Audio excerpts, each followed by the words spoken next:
It's been about more than a week since the verdict.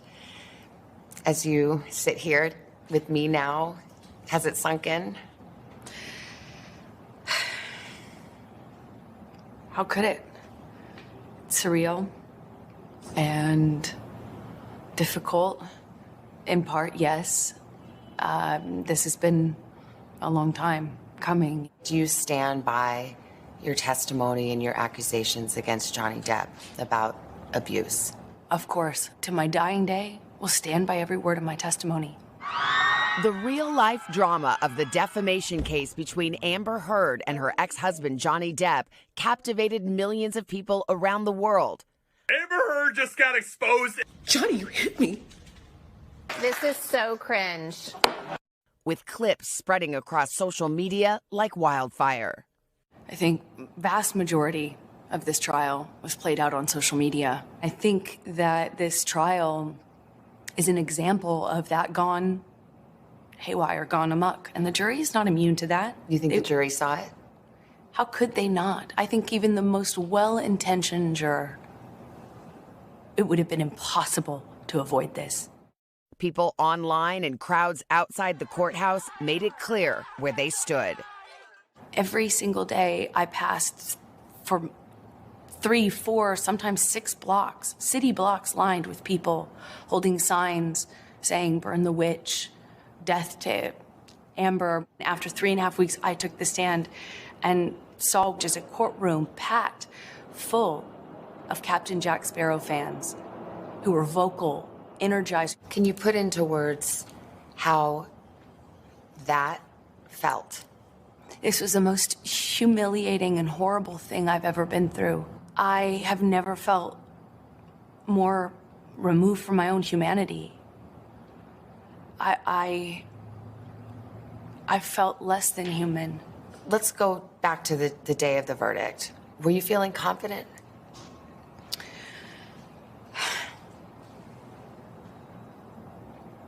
That's a great question. I wish I could say yes to that. I want to say yes to you, but it wouldn't be true.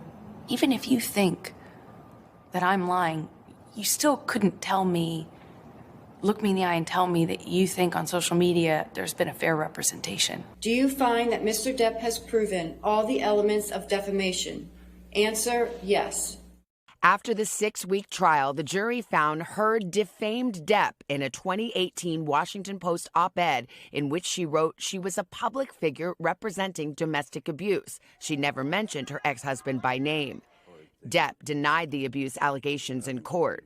Hёrd won just one of 3 claims in her countersuit against her ex-husband. That verdict came less than 2 years after a judge ruled against Depp in a similar case in the UK, in which he sued a British newspaper that called him a wife-beater. There was another trial, dealt with the same substantive issues that had even more evidence in. In fact, my evidence was largely kept out, really important pieces of evidence kept out. Done differently, handled differently by a judge instead of a jury. Some evidence is admissible in a UK court that is not admissible in a US court.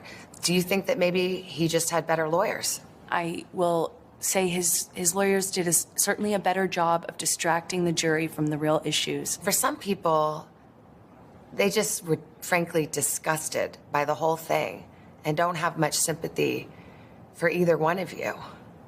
Can you understand that? Absolutely. I would not blame the average person for looking at this and how it's been covered and not think that it is Hollywood brats at their worst. But what people don't understand is it's actually so much bigger than that. This is not only about our First Amendment right to speak. But here's the thing about the First Amendment. The First Amendment protects free speech. It doesn't protect lies that amount to defamation, and that was the issue in the case. Yes, exactly. You can't go into, the free speech does not protect you if you go into a crowded theater and you scream fire. We get the concept of free speech from the Greeks. My understanding of what that means is not just the freedom to speak. It's a freedom to speak truth to power. But truth is the word. Yes. And that was the issue. And that's all I spoke. And I spoke it to power, and I paid the price. In the closing arguments, the Depp lawyer called your testimony the performance of a lifetime and said you were acting. What do you say to that? Says the lawyer for the man who convinced the world he had scissors for fingers. I'm the performer. I had listened to weeks of testimony insinuating that, or saying quite directly that, I'm a terrible actress. So I'm a bit confused how I could be both. The Depp team argued that you were the abuser, that you instigated physical violence. Did you? I never had to instigate it. I responded to it. When you're living in violence and it becomes normal, as I testified to, you have to adapt. You say you were responding, but there is evidence. There are tapes in which you acknowledge hitting. There are tapes in which you say, I started the fight. I know much has been made of these audio tapes. They were first leaked online after being edited.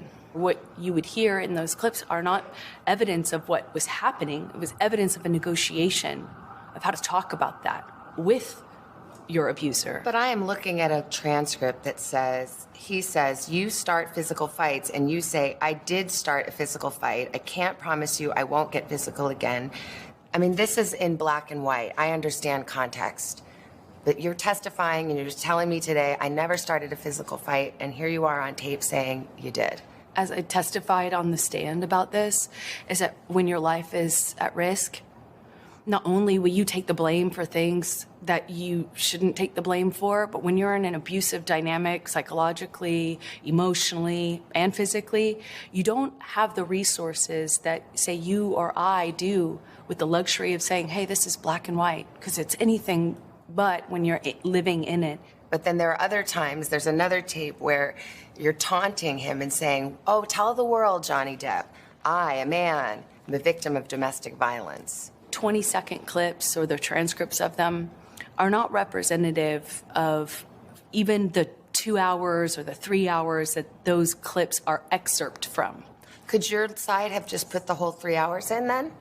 I'm not a lawyer. As I testified to, I was talking in those recordings as a person in extreme amount of emotional, psychological, and physical distress. He says he never hit you. He can't. Never. Is that a lie? Yes, it is. What about the witnesses who said they have seen you instigate physical violence? I've seen firsthand how people will file rank and support the person they depend on. Did they all come in and lie in court? I am not here to call any of his witnesses any names. I'm here to just kind of talk about it from what it felt like for me as a person who sat there. When I asked his lawyers, why do you think you won? And the answer I got was, because she never took responsibility for anything she did in the marriage.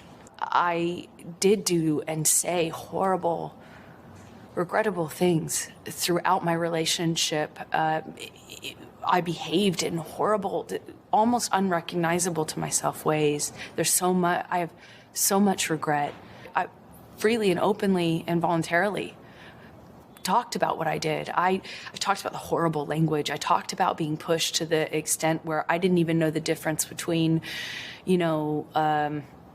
right and wrong. I will always continue to feel like I was a part of this, like I was the other half of this relationship, because I was. And it was ugly and could be very beautiful.